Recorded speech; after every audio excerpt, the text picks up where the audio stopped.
வணக்கம், இது உங்கள் சிவி ஜோன். எல்லாரும் எப்படி இருக்கீங்க? இப்போ பார்த்தீங்கன்னா லைவில் ஒரு சம்பவம் போகுது.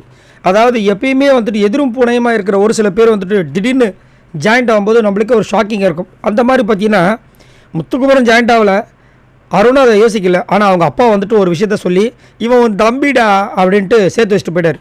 அப்போத்துலேருந்து இந்த அருண் பண்ணுற விஷயங்கள் இருக்குது, எப்பா முடியலடா சாமி அந்த மாதிரி இருக்குது. அதுக்கப்புறம் இப்போ ஒரு விஷயம் நடக்குது, அதிர்ச்சியான விஷயம் என்னென்னா சௌந்தர்யா வந்து முத்துக்குமரனை பற்றி தீபக் கிட்ட பேசுகிறாங்க. முதல் சௌந்தர்யா தீபக் ஒன்றா பேசுகிறது பெரிய ஒரு விஷயம். ஏன்னா இந்த மாதிரி நம்ம பார்த்ததே கிடையாது, அரிய வகை ஒரு விஷயம் வச்சுக்கோங்களேன். ஏன்னா பிக் பாஸ் முடிய போகிறதுனால எல்லாருமே அந்த கூட்டெல்லாம் மாறி போயிட்டே இருக்கு. ஒரு இடத்துல தீபக் கிட்ட வந்துட்டு நம்ம அருண் விஷால் வந்து ஃபீல் பண்ணி சொன்ன விஷயங்களும் பார்த்துருப்பீங்க. என்னென்ன முதல் மாதிரி என்கிட்ட பேசவே மாட்டீங்க அப்படின்னு. ஏன்னா ஒரு மைண்டில் வந்துருச்சு யார் உண்மையானவங்க, யார் வந்துட்டு கேமுக்காக பேசுகிறாங்க நடிக்கிறாங்கன்ற விஷயங்கள். சரி, இப்போ இங்கே என்ன சொல்கிறாங்கன்னா சௌந்தர்யா வந்து ஃபஸ்ட்டு வந்து இன்றைக்கி முத்துவோட சமையல் சூப்பராக வந்து சிக்கன் குழம்பு செஞ்சுருக்காரு போல இருக்குது. பட் அவர் சாப்பிடல.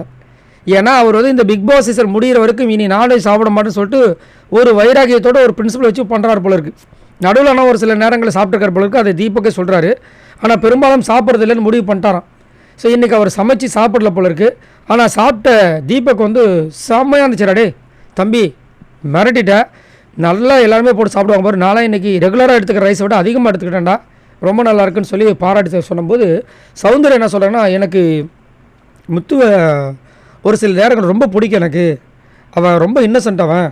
அதாவது இந்த லிவிங் ஏரியாவில் மட்டும் எனக்கு நிறைய முரண்பாடுகள் இருக்குது, மற்றபடி மற்ற இடங்களில் அவன் பேசும்போதெல்லாம் வந்துட்டு அவன் சாப்பிடும் போது இருந்தாலும் சரி, அவன் அந்த ஸ்ட்ராட்டஜி பண்ணும்போது, அவன் ஏதாவது பேசும்போது எல்லாத்துலேயும் ஒரு இன்னசென்ட் இருக்குது.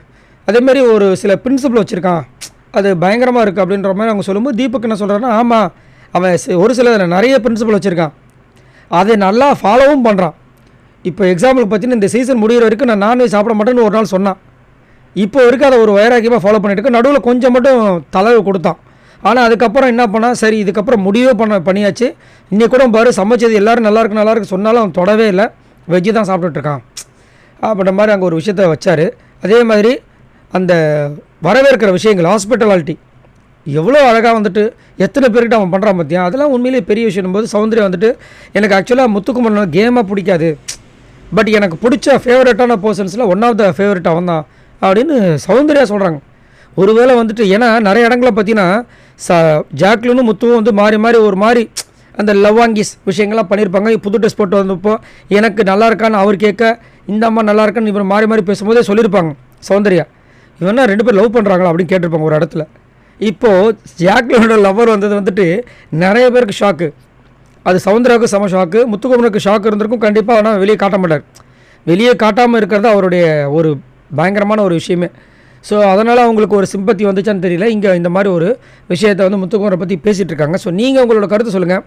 இவங்க சொன்ன மாதிரியே வந்துட்டு முத்துக்குமரன் கிட்ட நிறைய பிரின்சிபல்ஸ் இருக்குது. அதை வந்து மஞ்சரி ஒரு இடத்துல சொல்லியிருப்பாங்க, இதே ஜெஃப்ரியாக தான் இந்த இதை கல் எடுத்துருப்பாண்டான்னு, அதுக்கு நான் ஜெஃப்ரி கிடையாது, நான் முத்துக்குமரன் சொல்லிட்டு அப்படி போயிருப்பார் அந்த இடத்த விட்டு கத்திட்டு.